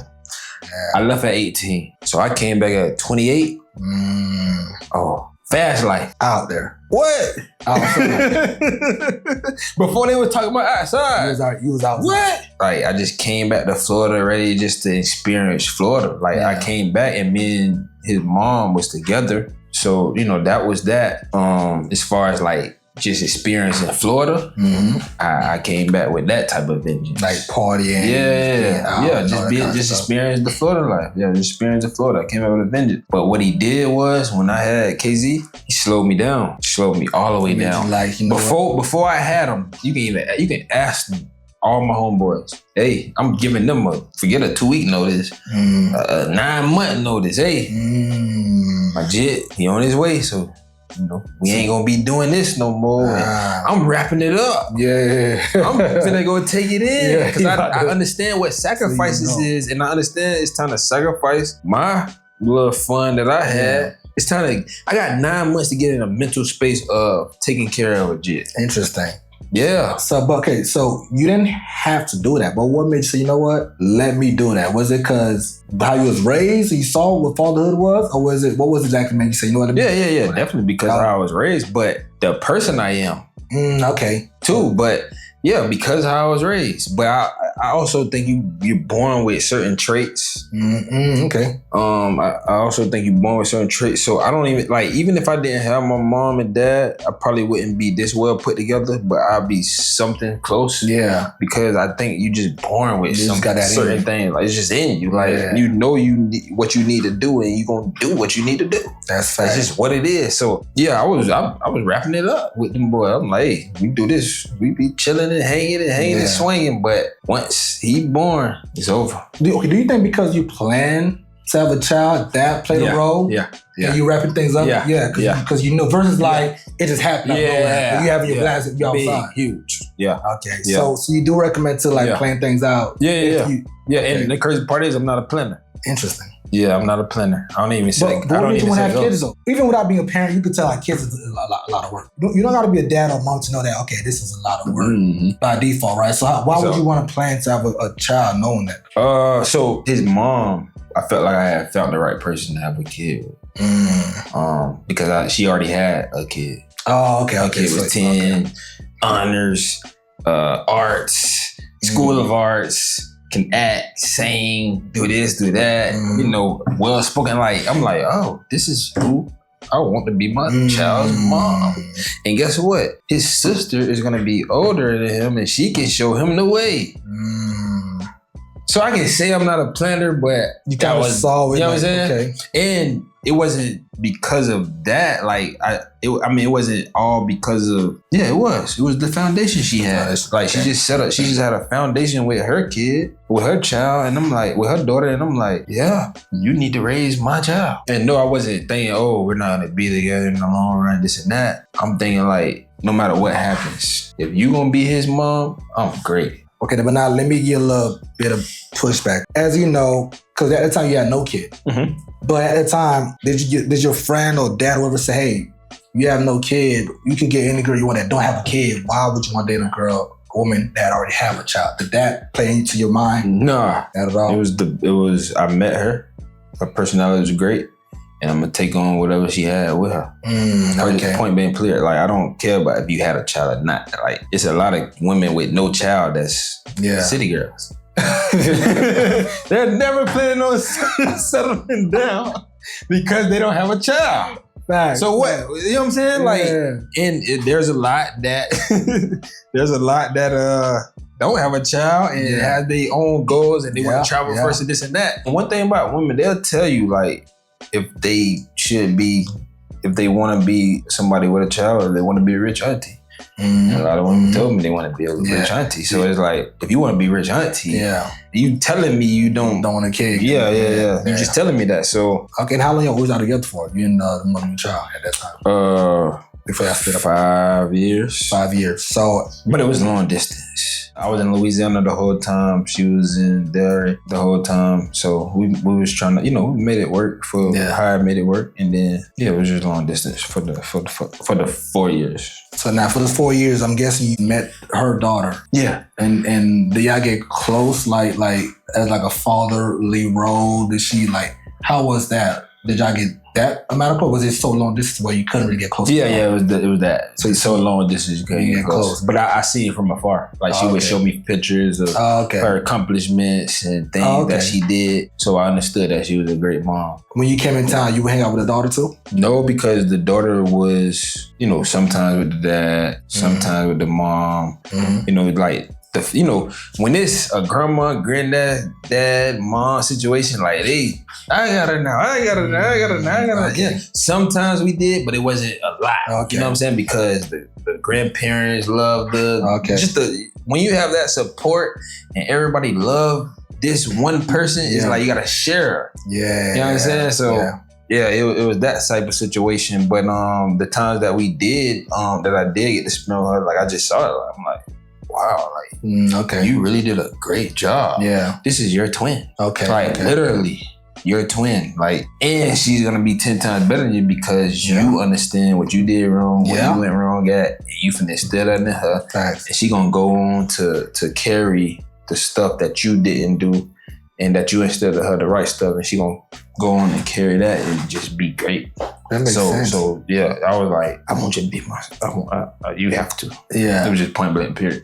Okay, so now looking back now, any regrets, or did you what you hoped to have, besides not the child part, but since y'all don't work out, you damn, I thought it would work out forever. So the thing about it was, I was also in the mindset of, I felt like she was the one that I wanted my child, and I didn't care if we didn't work out or not. Interesting. Even though I wanted us to work out, but I just didn't care at that point. I'm like, he's gonna have a great mom, regardless. And my uncle used to always tell me, you need to get married. No regrets. She was just a great mom, bro. She took it over as far as the mom role goes. She just was a great mom. I saw it, I identified with it, and I was like, yeah. She's a great mom now, right now, to your son now. She's showcasing it. Because sometimes we did a person with a child, what they showing to you, if you break up with them, won't be what they will show to you when y'all break apart. No. So she kept the same momly routine with y'all child, even though y'all wasn't together. Yeah. So y'all co-parenting. Oh, great? Man, the smoothest ever. Oh, you lucky, bro. A lot of people don't have that. Listen, what's up? Real deal communication, real deal grown people that's mature and understand that it's about this child. And that's how we gonna communicate. We gonna communicate. First of all, our communication around the child makes our communication with each other better. Makes our energy with each other better. Because this child we're always gonna agree on what's going on with this child. And the more you agree, the more you start building some great energy around the parents, you two. And that's what it is. It's just the communication. Hey, such and such, this, you let me know what's going on. I let her know what's going on. We have powwows. You know what I'm saying? We check up on each other. Hey, you good? You straight? You need something? It's a real deal partnership. It doesn't get any better than the situation I'm in. I could be in the most craziest situation right now. Yeah. But I'm not. No, and I pray to God every night, every morning. I'm like, wow. It's what. Because a lot of women know when they get hurt, you break up with them, they become bitter. That's when they become bitter baby mamas. So I'm happy to hear that you're not going through that. Nah. I'm tired of us fathers being put through that. You know what I mean? So that's dope as hell. But to finalize that part though, so when you was dating her baby daddy was around for the child. Did that affect y'all relationship in any way? Cause sometimes a lot of baby daddies can become bitter too. They can prevent you from love. That is. It ain't baby mama. I don't play sides, bro. I'm just fair is fair. So did that play a role in your relationship? You were trying to do love, you know what I'm saying? You feel me? not really. So the role it played was, I just told her, like, you know, if me and him couldn't come to a common ground, then me and her wouldn't be able to be together. Which makes sense. Because I had a friend, Evan Herring. Shout out to Evan, R.I.P. Oh yeah, rest in peace. I heard about that. I had a friend who went through a situation, 2 baby daddies, 1 baby mama. They didn't get along. Mm-hmm. Somebody died. Somebody got off free. He should have, you know, not should have, but he could have went to jail, lost his life. Evan lost his life because he died. So that situation happened. So I let her know, like, before it get there, I wouldn't get rid of us. Facts. If he's not under control, then I can't really, you know, put myself in a situation like that. I would, like, trust me, I love you. Yeah, but it's not. But I was born to make tough decisions, bro. I just was born to make tough decisions. So yeah, I love you, but if we can't come to a common ground, me and him, then I'm sorry. I just have to. I like that. You know what I'm saying? Because it's not that serious to the point where somebody got to lose their life. 2 people got to lose their life. Yeah. Because, you know, Probably the person that killed the person go to jail for life. Then the person that died, you lost forever. So, you know, before you get that situation, like, I think this is what my mama always told me. This is the perfect example. When you on the road and you driving, she said, drive for others. And I took that and I made it into everything. I drive for others. Yeah. He probably can't think how I think, so I'm gonna think for you. Yeah. You probably can't think how I think, so I'm gonna think for you too. Yeah. I'm driving for others. Damn. That's what and see, my mom was talking about cars and wheels, but I take that and apply it to everything. I'm gonna drive for you. Yeah, I'm gonna think what you thinking, and I'm gonna go ahead and prevent this whole situation because I know what you think. I see that look on your face. Yeah, and I'm finna go the other way. Yeah. I'm driving for you. Yeah. I'm finna drive for you. Driving his or her life on. I'm finna drive for you. So, because it's not a lot of people that has the brain capacity and to think the way I think and to avoid the situations I can avoid.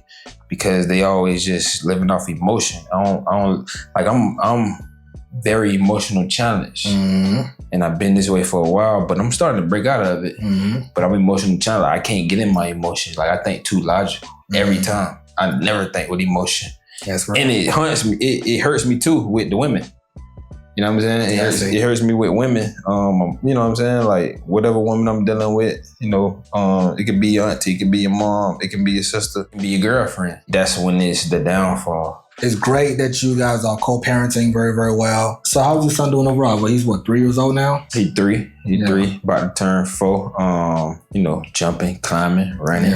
You know, like doing the boy stuff. Like, one thing about boys, they gonna get into some crazy stuff, bro. Like, they think they can do it all. I want to climb here. I want to climb there. You gonna fall. Yeah. And I'm telling you, go, okay, do it. Yeah. Then you fall, then you cry, then you see what I told you, and then you want to do it again. Yeah. That's boys. Like, they don't give a damn.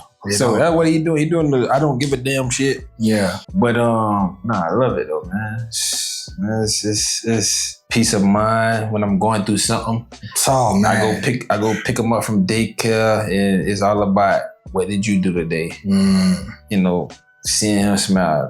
Daddy, let's do this. Daddy, let's do that. Like, hearing the daddy. It brings you back to forget what the hell I'm in over here. It's all about him right now, and it just bring you back to where you need to be, and it's just a peace of mind, man. Like, you know, you gotta block. They allow you to block all that stuff. Like nothing else matters. Facts, bro. Nothing else matters, bro. Nothing else. Man, listen, I'm gonna be the first one to say, dog. As a father, bro, congrats, bro. 'Cause a lot of time, bro.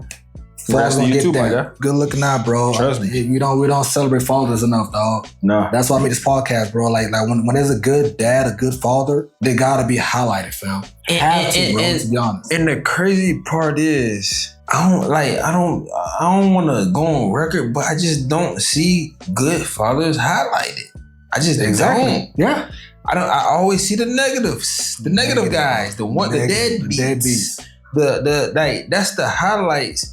And I don't know. Maybe I'm tripping, but I just never see a highlighted father. Never as much as I see the deadbeat. But do you know why though? Two reasons why. Number one, let's start with the good fathers. Good dads like us and like your dad and my dad and so on, we don't brag about being good dads. Right. You see how mom be like, I'm a single mom, I do it all. We don't do that. We just be dads. We just do our part. We just do our job. We there's no like, it's only now we starting to say, bro, here's the good dad. But even still, I'm highlighting you. You're not bragging on yourself. I'm bragging for you. Does that make sense? Even with the podcast, right. You're not saying you're a good dad. I'm saying that for you. Right. We don't go around saying we're good dads. We don't go around saying, oh, mom, I'm a single dad. But moms do that a lot. No offense to them, but they blasting it. A single mom will let you know she's a single mom. Yeah. A mother doing it on her own will let you know, hey, I'm doing it on my own. Yeah. No. We don't do that. They definitely. That's number one, right? So we're not bragging about. We just be good dads behind closed doors. Yeah. As long as our kids straight, bro, we family good. It's good enough for us. Yeah, you're supposed to, because that's what you're supposed to do. Exactly. That's number one. So why are you congratulating me for what I'm supposed to do? Exactly. This is my job. That's what I'm doing. I'm not going to be able to be excited how you want me to be for you congratulate me. Yeah. I'm like, doing that's my job to be a good father. Yeah, that's my son. What am I doing out of the ordinary? Is this unordinary to you? And if it is, I mean, I get it. You probably come from a situation, but it's the norm. Like to me, when people say, bro, you doing a great job as dad, I'm just like, I thought I was normal. You know, protect the kid, feed the kid, love the kid, be with the kid, spend time with the kid. I thought I was like, in a way, common sense in a way. Yeah. So I don't have to say, hey, everybody, I'm doing a great job. No, I just thought it was the case. But I'm saying that it's not the case. So we gotta highlight that because the crazy part is, I'm glad when you said the crazy part is I always was like, before I had a kid, because you can't relate. Mm-hmm. You can't relate when you don't got a kid. You just can't. I just be like, why people I'm never gonna be one of those people that just show my kid all the time this and that this. I said that. Like I'm like, I'm not one of them people, but when they just doing great things, you just gonna show them out.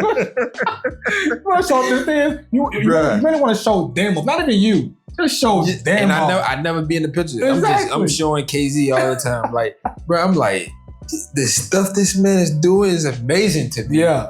I just want to show it sometimes. You know what I'm saying? And I used to be against it, but I didn't have it. So I couldn't relate. Right. So that's the first reason why. The second reason why is because BBMs, Baby Mamas, they're louder than the good fathers. Now I'm saying, in other words, bro, women, dog, can change an entire nation, bro, with their voice and emotions. Yeah. They have the microphone. Especially back then, bro, we didn't have access to the camera. Right. We was blocked from telling our story, our side of the story. Mm-hmm. All the talk shows, all the media was only on the women's side. They were blasting the deadbeats. A lot of time, bro, the man's not a deadbeat because the mom kept the man away from the child and claimed he's a deadbeat. You know what I mean? So a lot of times, we didn't have that voice to say, yo, you didn't. She lying. Not back then. Now we got social media. Now we have our own control to make our own podcast. No, bro, here's the receipt, bro. She lying. Yeah. We didn't have that back then. At all. So it was only one-sided, only one voice. Mm-hmm. So for decades, it was like, man, no, deadbeats. Fathers are deadbeats. We had no say-so at all. These to me are all the main two reasons why you don't see that much fathers being highlighted for decades, because we didn't have a choice to be highlighted, to say our piece. And another thing, bro, one thing about women, I don't know, they always gave mixed emotions and they always did stuff the opposite. The deadbeat they want in the child's life. They're gonna beg him. They're gonna track him down. They're gonna stalk him. And he like, yeah. Get away from me.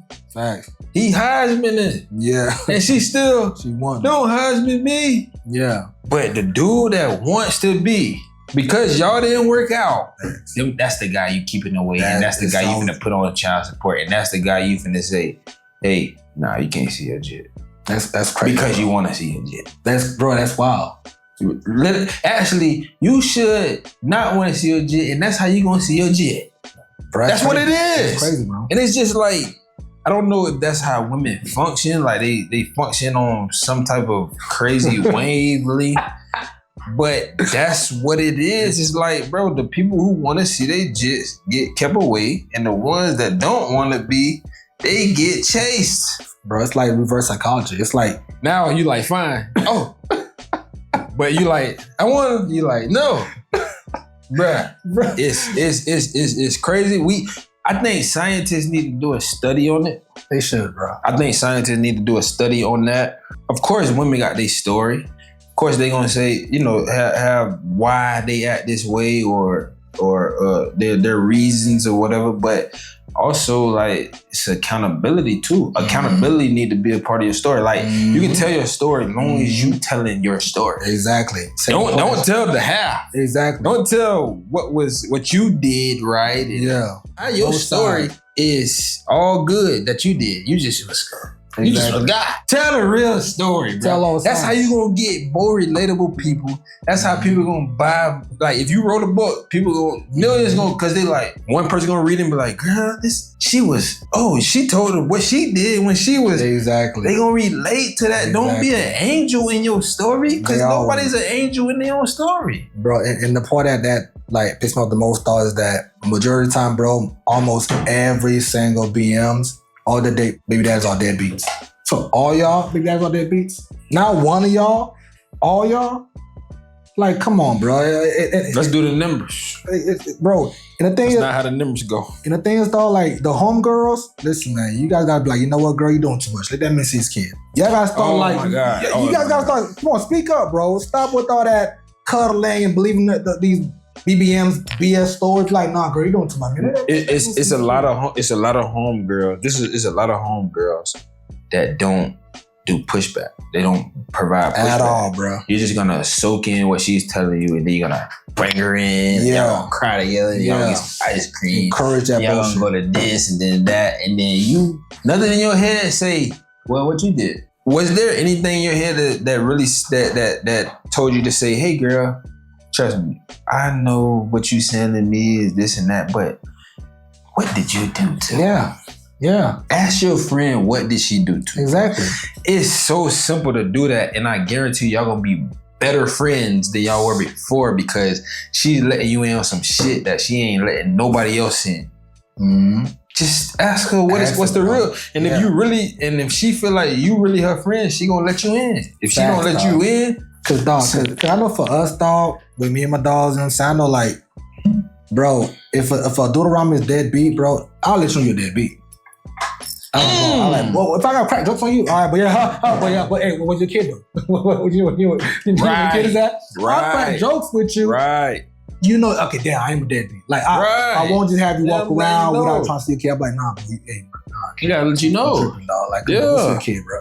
You know what I'm Yeah. saying? But that's men, though. We even back then, bro, if you was capping, bro, let's show you capping. If you got capping shoes on, fake Jordans on, whatever on, nigga, you would know. So we come from the. So 08 was that. 08 was that.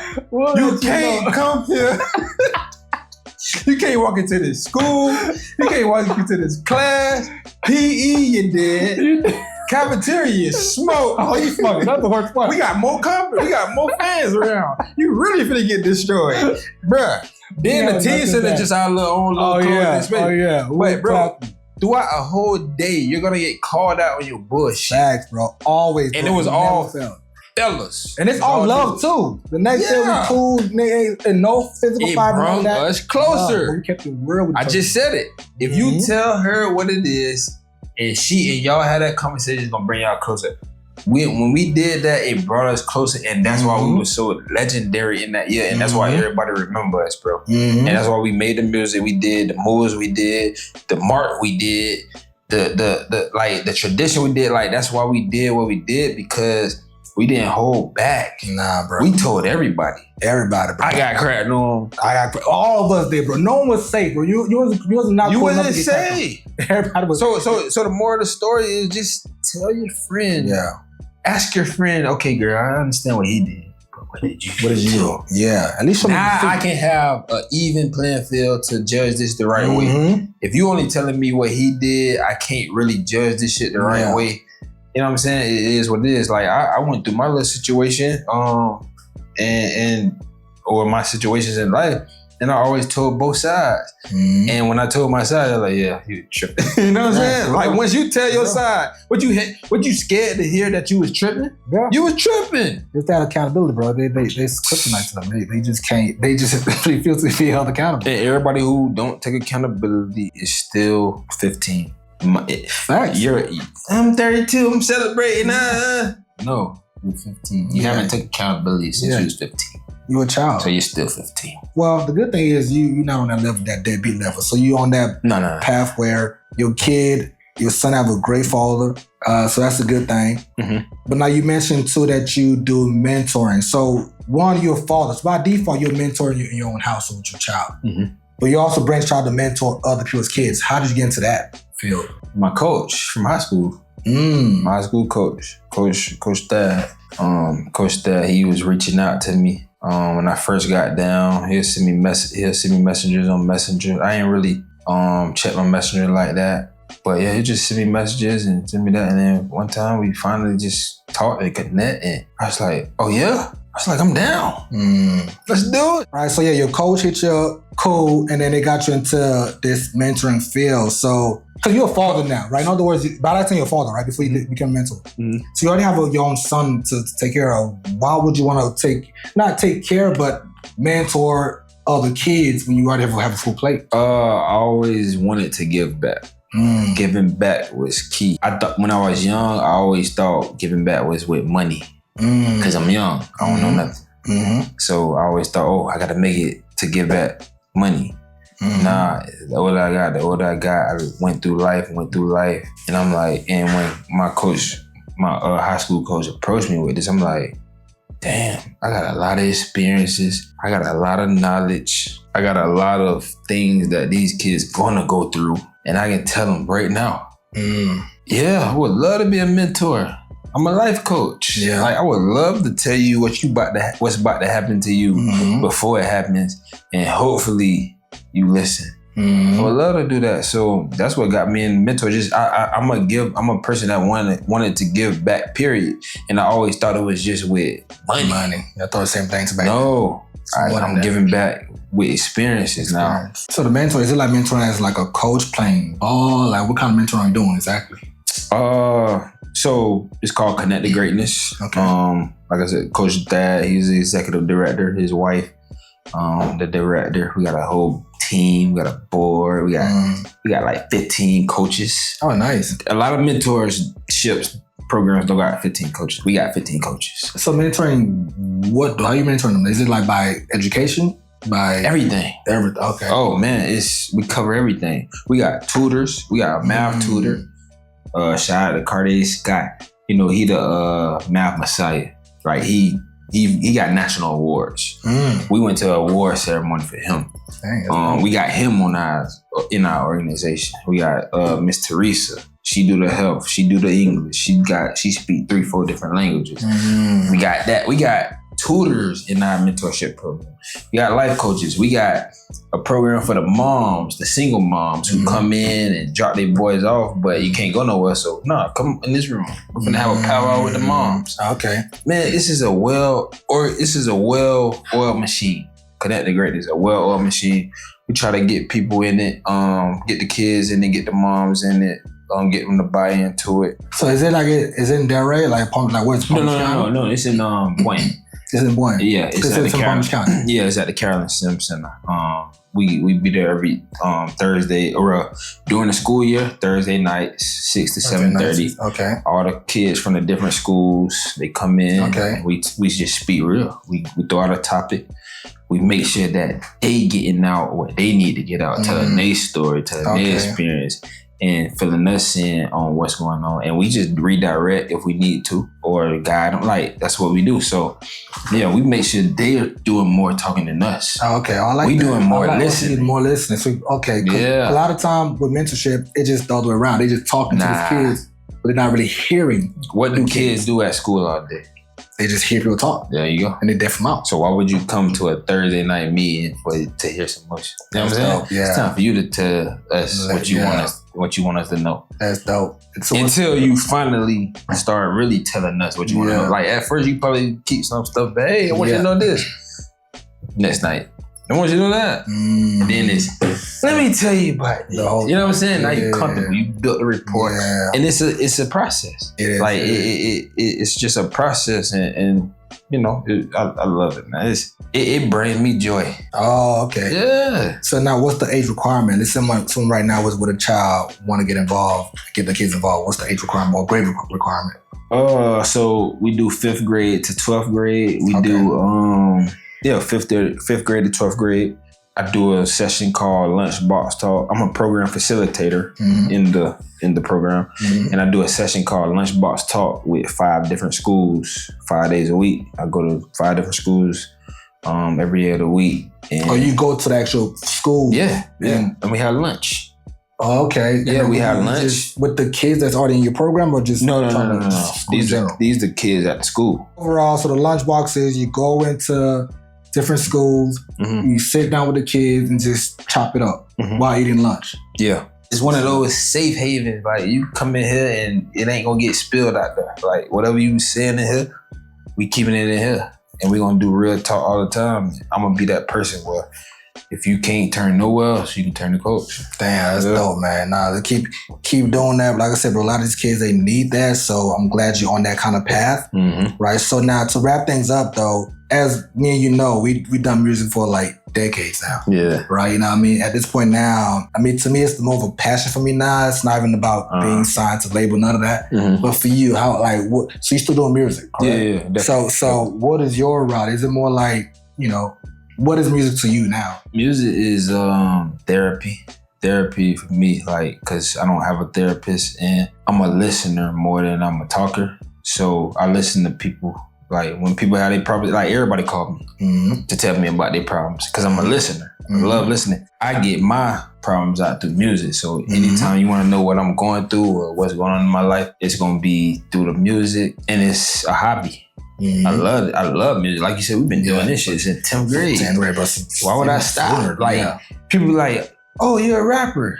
I know, I rap. Yeah, and I just rap. I'm not a rapper. I rap. Yeah, that's it. Like, I know how to do this shit, so I'm gonna do this shit. Like, you know what I'm saying? That's a talent. Exactly. People can't, like, there's a lot of people that can't get words out on a beat. Bro, fam, thank you, bro. It's not as easy as they think, bro. It's not. Bro, it is a talent, dog. Yeah, it's a talent. I can do this shit, so I'm gonna do it. Like, and I'm not gonna let you be telling me, oh, what? No, bro. I like doing this shit. Like, I love beats. I love creating metaphors and punchlines. I love just like going the distance with my brain, seeing what else it can do. Yeah.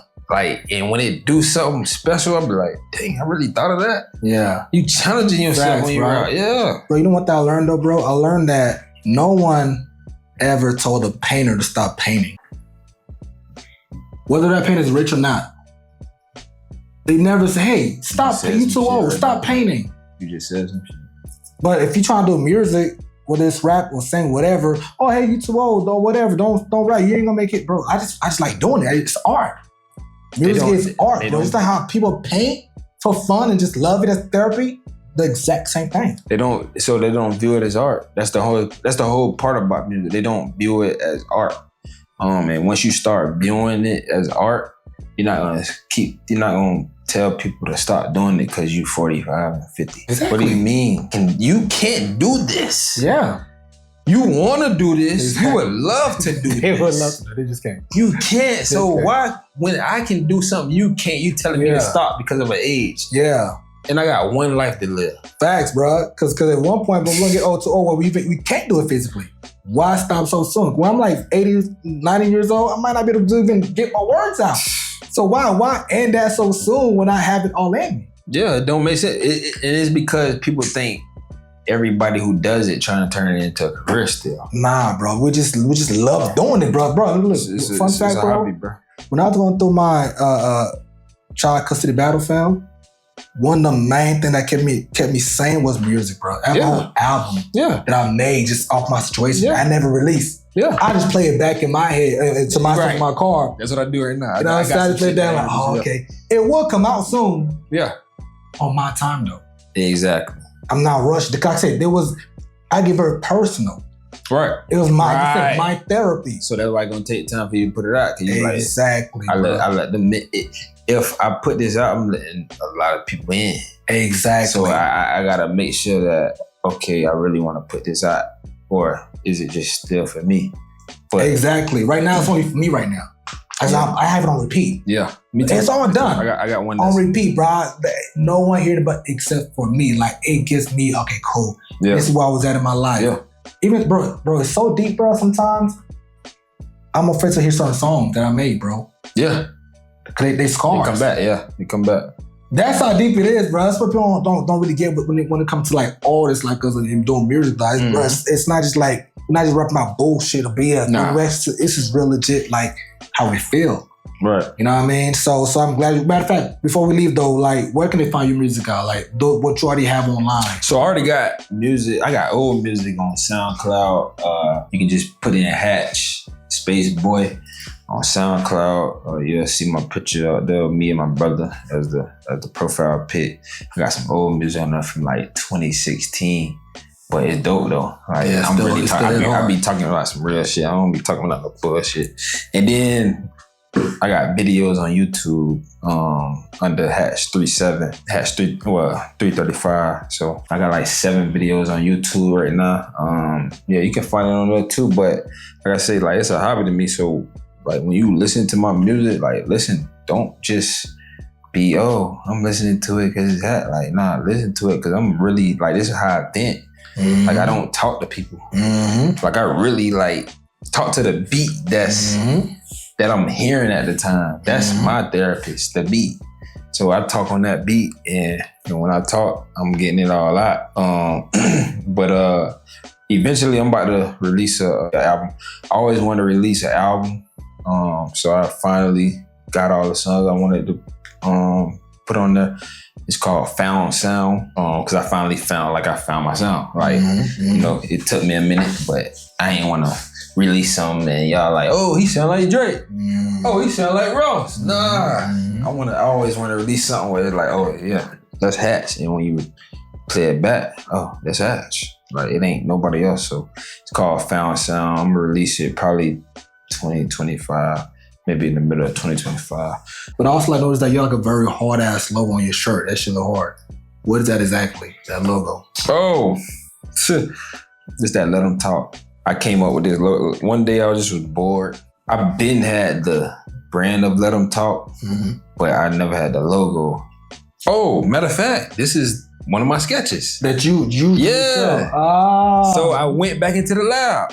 I went back into the lab. Boom, boom, boom, boom. So I went to sketching. So I did the whole spelling of the word in one logo. So if you look deep, you're gonna see the T. You're gonna see the E, the 2 E's. You're gonna see the lowercase T for let them. Okay. The other E for the let them. Then you're gonna see the uppercase T. Yeah. Do I got the A in here? No, I don't think I got the A in here. You're gonna see the K. Yeah, okay, I see the K. The L. Yeah, that's the L right there. Right, so the L is 2 different colors. So you can see the L and you can see the K. So Let Them Talk. I just built the whole Let Them Talk in one logo. I just was sketching. Yeah. And I finally came up with that bit. Oh shit! So I came up with it, and that's what brought it alive. I got my cousin. Shout out to Warren Robinson. He got the Zooted clothing line. That shit going crazy. Like he got the whole machinery in his house. So I came up with the Let Them Talk because one thing about people, they gonna talk regardless. So you just let them. You know what I'm saying? Like, you gonna talk if I'm doing good. You gonna talk if I'm doing bad. Bro. You gonna talk if I'm, you know what I'm saying? You just gonna keep talking. So just let them, like, don't get emotional. Don't get bothered by what these people saying. Just let them. Let them talk. Yeah. Just let them go. I don't know when I'm gonna drop it because this is a brand for my son, KZ King. Xavier. This a brand for my son, so I don't know when I'm gonna drop it, but when I drop it, it's gonna be something that's gonna live forever. I don't just put stuff out to make money. Like, I put stuff out to stand the test of time and to be timeless. Like, that's what we do over here. It's just timeless everything. Music, brands, just you as a person. You gotta be timeless. So whenever it come out, but I definitely wanted to wear it today.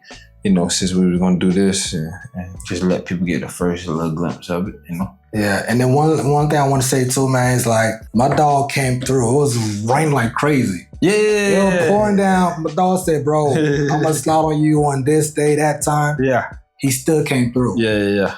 Fam, I respect what you got going on, bro. My brother, dog. Everything what you got going on. You know what I'm saying? I already know, bro, you fam, bro. Like, whatever you need, whatever anybody in your family need, bro. If I got it, y'all got it, dog. You know what I'm saying? Like, that's how, you know me, I ain't changed for nobody. I'm the same CB from day one, bro. That just... Hey, remember I told you, I was like, hold on, 2 years ago, I was like, what the hell is CB at? Oh, I know it's CB at. But he probably he gonna have $1 million plan. I know CV. He went in the dark. And when he come up in this light, hey, watch out. I just knew it. I'm like, this nigga is in the dark for a reason. There's no reason. He's not high. He's going to my calculations. Like, yeah, he coming back with a vengeance. And I knew it. You when was right, as soon as you popped that, I was like, I was like, I knew it. For real, you was right, my guy. Boy, cause boy, hey, I'm in that face now, fam. Yeah. I already know that face every single week, bro. You will see me on your screen. Yeah, whether you like it or not. Yeah. You know what I'm saying? And you already know it. Like I said, hey, anybody can't come on here. Like, this is a quality channel. This is quality. Like, you can't just come on here to say some bullshit. Nah. Like, really think of, like, if you really want to build this channel, really have a mind that's going to push others forward. Don't come on here just to talk bullshit and spread negativity and go viral. Like, this ain't that this ain't that channel, bro. It's just not. Come on here, have substance, have something that's going to push the whole world forward, the culture forward. And I guarantee you, that's how you go viral. You don't go viral by bullshit. Man, well said, my guy. Go, bro. Tell them, how to get in contact with you, how to follow you, what platform, what username, and so on. I'm on IG _37EEUM. You know how we say in the Florida, we say Sam. So I just spelled Sam, man. On IG 37, and then I'm on Facebook, James St. Hatcher. Yeah, my favorite show is Power. So I had to go James St. Patrick, but I just replaced the Patrick with Hatcher. So James St. Hatcher on Facebook. You can find me there. You can find all my mentoring stuff, pushing everybody forward, positivity, no negativity. We don't give a damn about going viral off the negativity. Like, we don't. Like, it ain't about that. It's about being timeless and having words that you can go back 10 years later and be like, oh, you know what I'm saying? Like, it ain't about no microwave. It's all about we finna cook this good Thanksgiving meal up. Yeah, man, this the channel, man. So go ahead and keep subscribing. You're gonna get great content. I might come back on again. You never know. It just depends on if y'all want it or not. But if y'all don't, it is what it is. If y'all do, we'll get back at it. Yeah, man. Bro, as usual, man, as always, this is boy B, the CEO. Listen, when life get hard, just kick back, relax, because everything gonna be okay. Signing out, listen, follow us on IG and everything else. Menbuse ORG. That's Menbuse ORG. Once again, it was a great episode. Like I said, man, definitely a great person. Follow my dog. Good luck for coming out in the rain. That's respect, bro. You know what I mean? Yeah, so, definitely. Like I said, it's all love to everybody, man. Listen, all the fathers out there, keep being great fathers. You know what I'm saying? All the kids, man, listen, keep being good kids. You know what I'm talking about? All the women out there, man, that are good moms, keep being great moms. You know what I mean? It's not about only dad. It's about a family, the household, the kids. So when I say fatherhood, I'm talking about the entire household. You know what I'm talking about? So look, have a good day. Take care. See y'all next time, man. Look at my wrist, look at my watch, look at my face, look at my face, look at my ice, look at my ice, look at my neck, look at my guap, look at my waist, look at my waist, look at my glock.